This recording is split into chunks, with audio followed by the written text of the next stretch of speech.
नमस्कार दोस्तों, पाथफाइंडर में आप सभी का स्वागत है। मेरा नाम है डॉक्टर महिपाल सिंह राठौड़ और आज इस लेक्चर में मैं आपके साथ चर्चा करूंगा स्विफ्ट सिस्टम के बारे में। ये एक ऐसा सिस्टम है जिससे अंतर्राष्ट्रीय स्तर पर पैसों का आदान प्रदान होता है आसानी से। और ये सिस्टम पिछले कई दिनों से चर्चा में है क्योंकि रशिया को इससे निकाले जाने की धमकियां दी जा रही है। दुनिया में कई लोग इस वक्त हैरान है कि यूक्रेन पर हमला करने के बावजूद रशिया को स्विफ्ट सिस्टम से बाहर क्यों नहीं निकाला गया है। तो इस स्विफ्ट सिस्टम की पूरी कहानी क्या है, किस तरह से ये चालू हुआ, कैसे ऑपरेट होता है, ये सब मैं आपको समझाऊंगा। चैनल को सब्सक्राइब करना ना भूलें। अगर आपको वीडियो अच्छा लगता है तो लाइक जरूर कर दें और कमेंट में भी अपना फीडबैक आप दे सकते हैं। मेरे लेक्चर्स के पीडीएफ आप मेरे टेलीग्राम चैनल से डाउनलोड कर सकते हैं और रविवार 27 फरवरी को आने वाले अल्ट्रा कॉम्बैट में हिस्सा जरूर लें।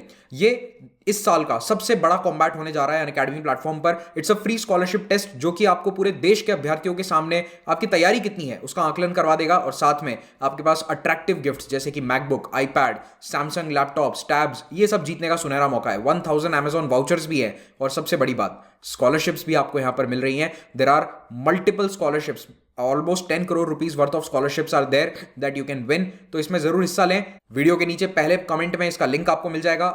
एनरोल करें और अनलॉक कोड मांगा जाता है तो वहां पर आप मेरा नाम इस्तेमाल कर सकते हैं।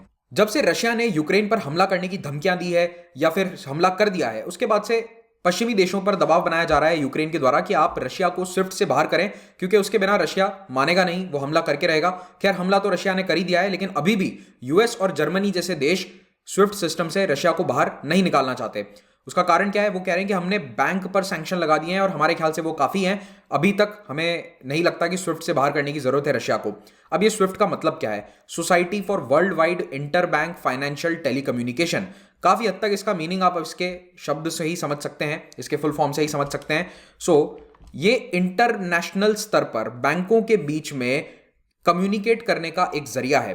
बैंक्स आपस में कैसे संवाद करते हैं, किस तरह से ट्रांजैक्शंस को हैंडल करते हैं, उसके लिए ये एक नेटवर्क और एक फ्रेमवर्क प्रदान करता है। इसमें सभी अंतर्राष्ट्रीय बैंक जुड़े हुए हैं। लगभग 200 देशों के बैंक इस सिस्टम से जुड़े हैं ताकि अंतर्राष्ट्रीय स्तर पर पैसों का आदान प्रदान, मनी ट्रांसफर सिंपल तरीके से करे जा सकें। तो देखिए, ये सिस्टम की शुरुआत कैसे हुई, इतिहास भी बता देता हूं आपको। I like to go into the history of each and everything. तो यूनाइटेड स्टेट्स वर्ल्ड वॉर 2 के बाद में एक ऐसा सिस्टम ढूंढ रहा था जो थोड़ा फास्ट हो। उस समय तक एक सिस्टम चला करता था पैसे ट्रांसफर करने का, जिसे कहते थे टेलेक्स। तो टेलेक्स ना केवल मनी ट्रांसफर बल्कि कम्युनिकेशन का भी एक साधन था। So it was something like a computer and a fax machine, इन दोनों का एक मिक्सचर था। तो इसे टेलेक्स मशीन कहा करते थे। तो इस मशीन के माध्यम से एक कोड जाता था, कुछ कम्युनिकेशन जाता था और ये कम्युनिकेशन सामने वाली पार्टी को या बैंक को बताता था कि आपको किसके खाते में कितने पैसे डालने हैं। तो ये पहला long distance data transmission method था जिसे तैयार किया गया था। लेकिन ये 20वीं सदी के उत्तरार्ध की टेक्नोलॉजी है। It is the technology of the first part of the 20th century. तो ये इतनी अच्छी नहीं थी, फुल प्रूफ नहीं थी। इसमें बहुत सारी प्रॉब्लम थी। एक तो ये बहुत स्लो था, इनसिक्योर था, इसमें बहुत सारी गलतियां आती थी। कई बार कोड्स गलत आ जाते थे जिसके कारण गलत खातों में या गलत बैंक में ट्रांसफर हो जाता था। इसमें बैंकर्स को और लोगों को बहुत परेशानी होती थी। तो ये सिस्टम परफेक्ट नहीं था। खैर, परफेक्ट नहीं था पर एक सिस्टम था जो वर्क कर रहा था। वर्ल्ड वॉर 2 के खत्म होने के बाद कई बैंक ढूंढने लगे कि नई टेक्नोलॉजी की तरफ जाते हैं। कंप्यूटर्स का इजाद हो चुका था। तो 1973 में दुनिया के 240 बैंक इकट्ठा होते हैं और ये तय करते हैं कि हम एक नया पेमेंट टेक्नोलॉजी नेटवर्क बनाएंगे। और इस नेटवर्क को इन्होंने नाम दिया society for world wide inter bank financial telecommunication. तो 1977 में यह सुविधा पहली बार चालू होती है। स्विफ्ट मैसेजिंग सर्विस के नाम से यह चालू हुई। याद रखिए, स्विफ्ट एक मैसेजिंग नेटवर्क है। इसमें पैसे आते या जाते नहीं है। ऐसा नहीं है कि आप इसमें टैप करके बीच में से पैसे चुरा सकते हैं। यहां पर केवल कुछ कोड्स का, कुछ कम्युनिकेशन का आदान प्रदान होता है और इसके माध्यम से बैंक्स आपस में सेटलमेंट कर लेते हैं। तो दुनिया के जितने भी बैंक या फिर अन्य फाइनेंशियल इंस्टीट्यूशंस हैं वो इस स्विफ्ट सिस्टम से जुड़े हुए हैं ताकि मनी एक्सचेंज दुनिया में फटाफट हो सके। इस पूरी प्रणाली को चलाने के लिए एक एडमिनिस्ट्रेटिव सेटअप की आवश्यकता थी और वो सेटअप किया गया यूरोप के देश बेल्जियम में। तो बेल्जियम में ब्रुसेल्स के निकट एक जगह का नाम है La Hulpe. I don't know whether I am pronouncing it correctly.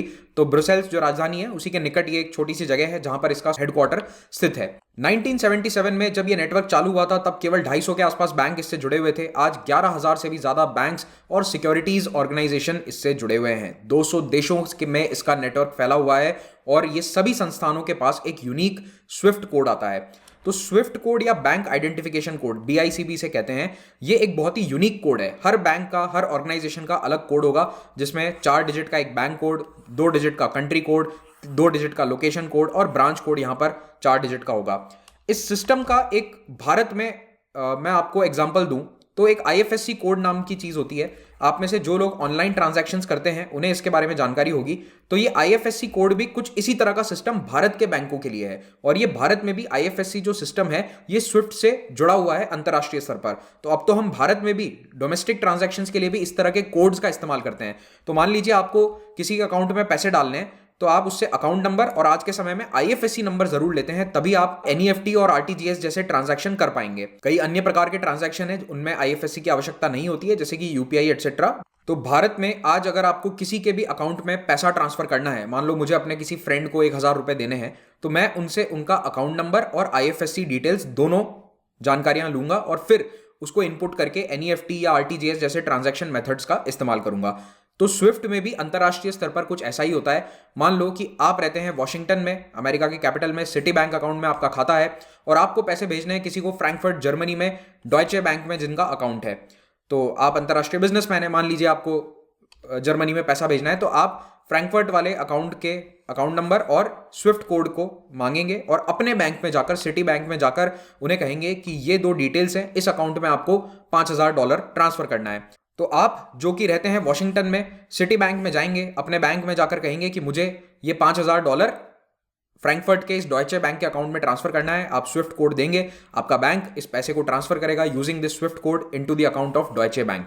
और यहां पर ये वेरीफाई किया जाएगा कि ये पैसा जहां से आया है वहां का स्विफ्ट कोड क्या है, ट्रांजैक्शन का एक अलग आईडी होगा, और उस आईडी से आप पूरे ट्रांजैक्शन को वेरीफाई कर सकते हैं। तो यहां गलती होने का स्कोप ना के बराबर है, अनटिल अनलेस कोई ह्यूमन एरर हो जाता है, कोई कोड में आपने गलती कर दी, तो फिर पैसा आपका इधर उधर जाएगा, वरना इसमें गलती की कोई गुंजाइश नहीं है। So it's a very reliable network, और पिछले 40 सालों में अंतरराष्ट्रीय फाइनेंसेस इसके कारण बहुत तेजी से आगे बढ़े हैं। तो सिटी बैंक क्या करेगा, ये एक मैसेज भेजेगा स्विफ्ट के नेटवर्क पर। इस पैसे के ट्रांसफर का प्रोसेस क्या है, स्विफ्ट के नेटवर्क पर एक मैसेज भेजा जाएगा डॉयचे बैंक को। जैसे ही डॉयचे बैंक को मैसेज मिलेगा वो उसे अप्रूव कर देगा और पैसे इस व्यक्ति के अकाउंट में ट्रांसफर हो जाएंगे।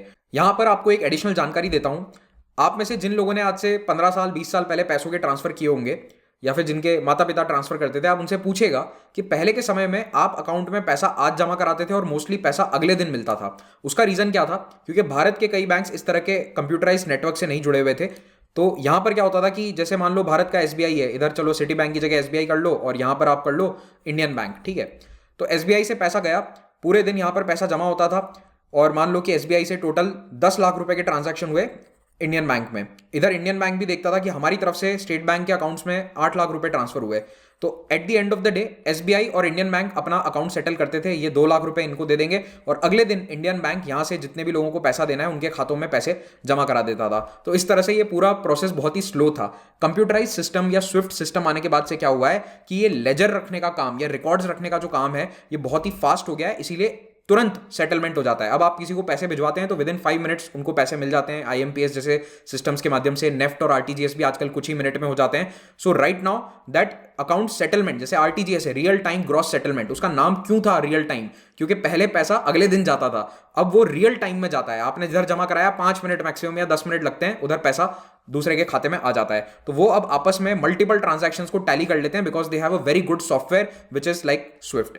आई बात समझ में? तो ये नेटवर्क्स बहुत ही जरूरी होते हैं। याद रखना, इन नेटवर्क के माध्यम से कोई पैसा आता या जाता नहीं है, ठीक है। बैंकों का सेटलमेंट आज भी ऐसा ही होता है, वो पूरे दिन का लेजर अपना मिलान कर लेते हैं कि कौन कितने बैंक को कितना देगा, ये सब आज भी मिलान होता है, but all that transaction is done inside this Swift network. तो ये काफी फास्ट होता है।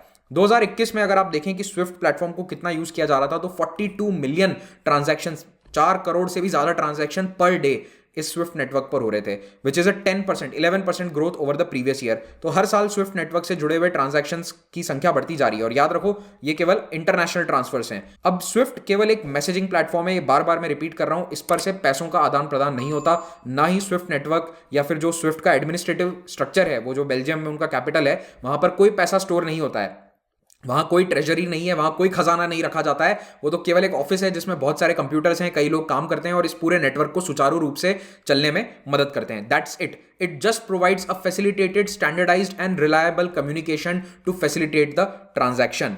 ये कुछ उसी प्रकार से हो जाएगा कि आपका मोबाइल फोन आपके गर्लफ्रेंड के मोबाइल फोन से आपको कनेक्ट करता है, भावनाएं आपकी है, लेकिन मैसेजेस का आदान प्रदान या आवाज का आदान प्रदान उस मोबाइल फोन की तरंगों के माध्यम से होता है। तो क्या उन तरंगों में भावनाएं हैं? जी नहीं, भावना तो आपकी है, दिल की बातें आपकी है या सुनने वाले की है, लेकिन आदान प्रदान किसके माध्यम से हो रहा है? मोबाइल की तरंगों के माध्यम से, मोबाइल टावर्स या इलेक्ट्रॉनिक वेव्स, ईएम वेव्स के माध्यम से। जिन्हें ये एग्जांपल समझ में आ गया उन्हें कभी ना कभी प्यार का अनुभव हो चुका है, जिन्हें नहीं आया तो पढ़ाई लिखाई पे ध्यान दो, आगे प्यार मोहब्बत चलता रहेगा। मैनेजमेंट और एडमिनिस्ट्रेशन पे आ जाते हैं। तो इस स्विफ्ट सिस्टम को संभालता कौन है? इस नेटवर्क को चलाने वाली जो टीम है, इसको पूरा चलाने का जो नेटवर्क है, खर्चा है, वो कहां से आता है? देखिए 11,000 से भी ज्यादा बैंक हैं, लेकिन उनमें से 3,500 बैंक्स या फर्म्स ऐसे हैं जिन्होंने इसको चलाने के लिए पैसा दिया। So they are the shareholders. इनके पैसे से ये सिस्टम सुचारू रूप से चल रहा है, स्टाफ की सैलरी आ रही है, इक्विपमेंट का खर्चा आ रहा है। तो ये शेयर होल्डर्स मिलकर बोर्ड सदस्यों को चुनते हैं। ऑफकोर्स 3,500 लोग तो चला नहीं सकते कुछ, तो ये 25 सदस्य का बोर्ड चुना जाता है और ये बोर्ड स्टाफ की हायरिंग और पूरा डे टू डे जो एडमिनिस्ट्रेशन है उसे चलाने की जिम्मेदारी है। ओवरसाइट और मैनेजमेंट इन बोर्ड के मेंबर्स के अधीन में किया जाता है। So it runs like a separate company. और उस कंपनी के बोर्ड ऑफ डायरेक्टर्स में कौन लोग आते हैं? इन 3,500 बैंक्स या इंस्टीट्यूशन से चुने हुए लोग। ओके, तो कुल मिलाकर बैंक्स के ही ओवरसाइट के अंदर ये चलता है। लेकिन मेजॉरिटी शेयर होल्डर्स और मेजॉरिटी पैसा G10 सेंट्रल बैंक्स का लगा हुआ है। Belgium, Canada, France, Germany, Italy, Japan, Netherlands, UK, US, Switzerland, Sweden और यूरोपियन सेंट्रल बैंक ने इसमें अपना काफी ज्यादा योगदान दिया है और इसीलिए ये सेंट्रल बैंक इसके चीफ रेगुलेटर्स में से एक हैं।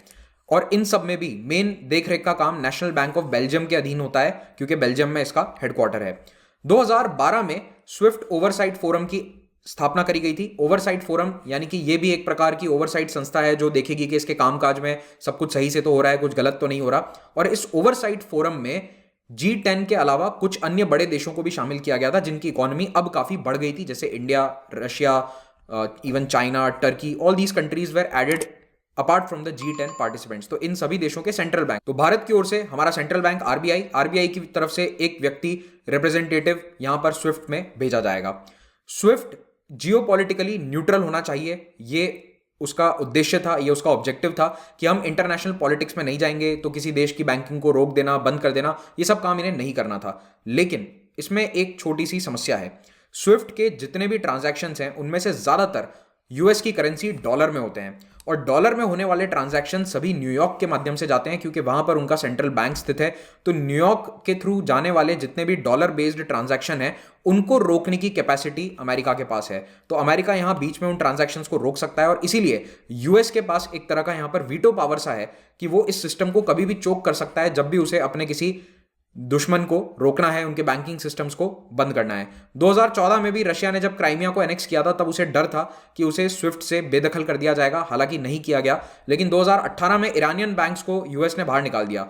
तो ईरानियन बैंक्स जो हैं उन पर सैंक्शन लगाया गया था यूएस के द्वारा और यूरोप के कई देशों ने मना किया था कि मत लगाओ, लेकिन डोनाल्ड ट्रंप उस वक्त वो P5+1 एग्रीमेंट तोड़ रहे थे और प्लस बैंक्स पे सैंक्शन लगाना चाहते थे, तो इसीलिए स्विफ्ट सिस्टम से भी ईरान को निकाल दिया गया। पिछले दशक में ऐसा कई बार हुआ कि अमेरिका स्विफ्ट सिस्टम का गलत इस्तेमाल करना चाहता था और दूसरे सभी देश उसके खिलाफ थे। जैसे कि यूरोपियन देश नहीं चाहते थे कि ईरान को बाहर किया जाए, तो अमेरिका ने धमकी दी कि हम तुम्हारे भी ट्रांजैक्शन रोक देंगे। तो इस तरह की धमकियां भी ये सिस्टम को दी जा चुकी हैं। अब अगर कोई देश स्विफ्ट सिस्टम से बेदखल कर दिया जाए तो दिक्कत क्या होगी? देखो, दिक्कत ये होगी कि उसके पास विदेशों से पैसा नहीं आ सकता, जितने भी फॉरेन ट्रांजैक्शन है वो रुक जाएंगे। आज के समय में ऐसा नहीं होता है कि अगर ईरान में तेहरान के बैंक को मान लो दुबई में पैसा देना है तो कोई व्यक्ति कैश लेकर नहीं जाता है कि कैश लेकर गए और दुबई के बैंक में जमा करा दिया या फिर अगले दिन अबू धाबी के बैंक से विड्रॉ कर लिया। तो इस तरह से ट्रांजैक्शन नहीं हो सकते। हम मिडीवल एजेस में नहीं जी रहे हैं। इनफैक्ट मिडीवल एजेस में भी ऐसे नहीं होते थे transaction, there were other methods. तो कुल मिलाकर बैंकिंग का जो पूरा सिस्टम है वो स्विफ्ट पर बहुत ज्यादा आधारित है।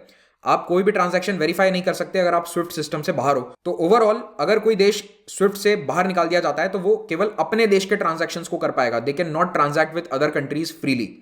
इसके कारण आपके देश में जो भी फंडिंग है, जो भी इन्वेस्टमेंट है, वो केवल डोमेस्टिक इन्वेस्टमेंट रह सकता है। मान लो यूएस की कोई कंपनी है, वो भारत में किसी कंपनी में निवेश करना चाहती है तो वो नहीं कर पाएगी। अगर भारत स्विफ्ट सिस्टम से बाहर चला जाता है तो वो पैसा कैसे ट्रांसफर करेंगे? भाई सूटकेस लेके डॉलर तो भेजेंगे नहीं, दैट इज नॉट अलाउड। तो इसीलिए स्विफ्ट सिस्टम में रहना हर देश के लिए बहुत जरूरी है।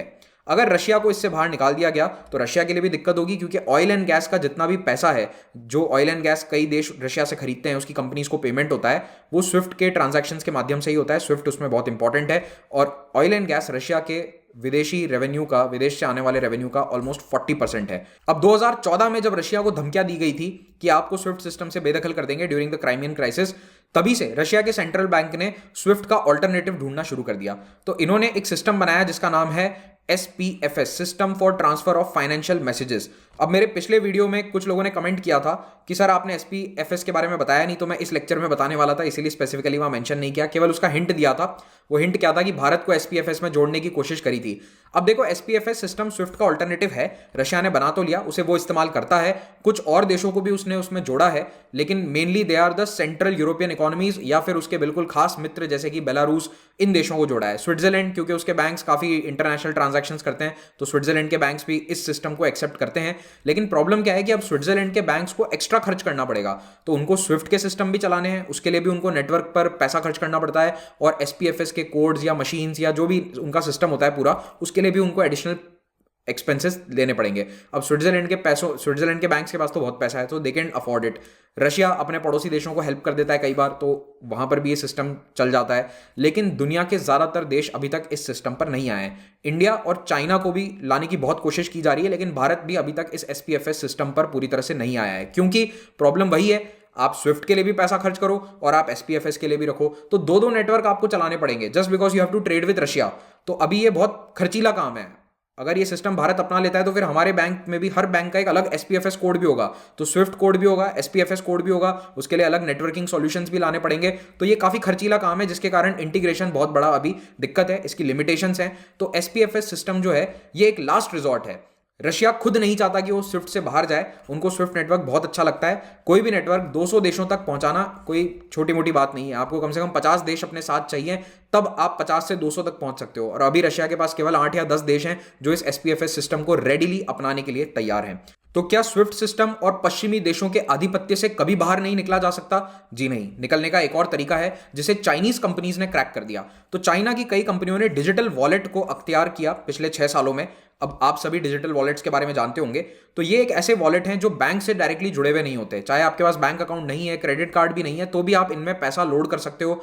कई जगह आप डायरेक्टली कैश जमा कराकर डिजिटल मनी के रूप में उस ऐप पर अपना पैसा देख सकते हैं, और फिर आप सभी जगह उस डिजिटल ऐप के माध्यम से पेमेंट्स कर सकते हैं। तो ये एक प्रकार का डिजिटल वॉलेट है जिसमें बैंक्स के थ्रू पैसा नहीं जाता है। तो ये सिस्टम उन्होंने चालू किया, और टेंसेंट और एंड ग्रुप की जो कंपनीज हैं उन्होंने इतने बड़े फाइनेंशियल एम्पायर खड़े कर दिए, इतना बड़ा इकोसिस्टम बना लिया केवल 5-6 सालों में, कि चाइना की सरकार खुद इससे घबराने लग गई है। चाइनीज बैंक्स उनकी सरकार पर दबाव बना रहे हैं कि आप ये टेंसेंट और एंड ग्रुप के कंपनी के जो एप्स हैं इनको बैन करो या रेगुलेट करो। तो चाइनीज सरकार ने पिछले 2 सालों में इन पर बहुत ज्यादा रेगुलेशंस लागू कर दिए हैं, जिसके कारण टेंसेंट का बिजनेस बहुत सफर कर रहा है। तो फाइनली स्विफ्ट का ऑल्टरनेटिव कोई ऐसा सिस्टम हो सकता है जिस पर केंद्रीय बैंक्स या सरकारों की कोई पहुंच ना हो, और ये सिस्टम फिलहाल के लिए केवल ब्लॉकचेन के रूप में हमें नजर आ रहा है। अब ब्लॉकचेन क्या होता है, कैसे काम करता है, ये मैं यहां पर नहीं समझा सकता, इसको हम डिटेल में किसी अलग वीडियो में समझाएंगे। अगर आपको समझना है तो कमेंट में जरूर मेंशन कीजिए। ये लेक्चर अगर अच्छा लगा हो तो इस वीडियो को लाइक जरूर करिएगा, और कमेंट में भी अपना फीडबैक दीजिए। टेलीग्राम चैनल से वीडियोस PDF को डाउनलोड कर सकते हैं। अनअकैडमी के कोर्सेज के माध्यम से आप देश के बेस्ट एजुकेटर से लाइव पढ़ सकते हैं। प्लस और आइकॉनिक 2 प्रकार के सब्सक्रिप्शन है, ऑप्शनल के कोर्सेज भी अवेलेबल हैं। आज 25 फरवरी लास्ट डेट है 10,000 और 5,000 डिस्काउंट ऑफर्स की। मेरा मॉडर्न हिस्ट्री का कोर्स चालू हुआ ही है अभी, तो इसमें आप ज्वाइन कीजिए। डिस्क्रिप्शन में इसका लिंक आपको मिल जाएगा, या फिर अनअकैडमी प्रोफाइल पे भी आपको मिल जाएगा। हमारे नए बैचेस 25 फरवरी से ही स्टार्ट हुए हैं, so you can join these batches. अगर कोई भी दिक्कत है कोर्स में, सब्सक्रिप्शन में, तो इस नंबर पर कॉल कर लो और आपकी सारी प्रॉब्लम्स यहाँ पर सॉल्व हो जाएंगी। आइकॉनिक सब्सक्रिप्शन के बेनिफिट्स आपको यहाँ दिख रहे हैं, 1-on-1 मेंटरशिप इसमें मिलती है। सारे कोर्सेज EMI पर भी उपलब्ध हैं। प्रीलिम्स और CSAT की स्पेशल टेस्ट सीरीज हमने स्टार्ट करी है, GSN CSAT की टेस्ट सीरीज, और भी अन्य कई टेस्ट सीरीज हैं, इनका फायदा उठाइए। Thank you very much, have a great day.